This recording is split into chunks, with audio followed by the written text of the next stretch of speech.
If it turns out they have stolen your money, the case shifts from a simple dispute to a catastrophic event for the law firm.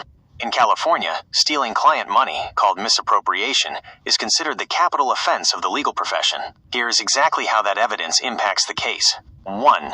Disgorgement of fees. They get $0.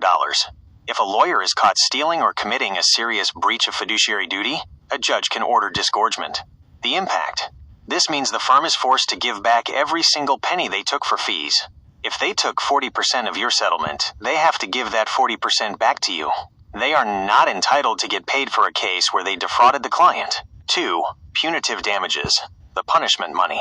Under California Civil Code Section 3294, if you prove fraud, malice, or oppression by clear and convincing evidence, you are entitled to punitive damages.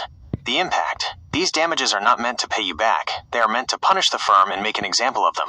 Since they are a wealthy Beverly Hills firm, a jury can award you a massive amount of money, sometimes 3 to 10 times the original settlement, specifically to make sure they never do this again. 3. Treble damages for the bad check. Because they gave you a fraudulent check, you can trigger California Civil Code Section 1719. The impact. This allows you to collect triple the amount of the check, up to $1,500 extra per check, plus the original value. 4. Criminal liability. Jail time. Stealing more than $950 from a client is grand theft and embezzlement. Penal Code Section 503.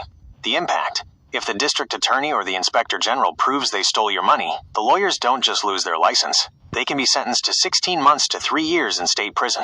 Your Lisa video and the fraudulent check are exactly the kind of smoking gun evidence a prosecutor needs to file criminal charges. 5. The state bar death penalty. The state bar has a permanent disbarment policy for misappropriation. The impact. If they stole even $1 of your money, the state bar will move to take away their law licenses forever. They will never be allowed to practice law again. How your evidence closes the trap. Your evidence. The legal impact. Lisa video proves fraud and identity deception, triggers punitive damages. Fraudulent check proves misappropriation and embezzlement. Ignoring demands proves willful and conscious disregard for your rights.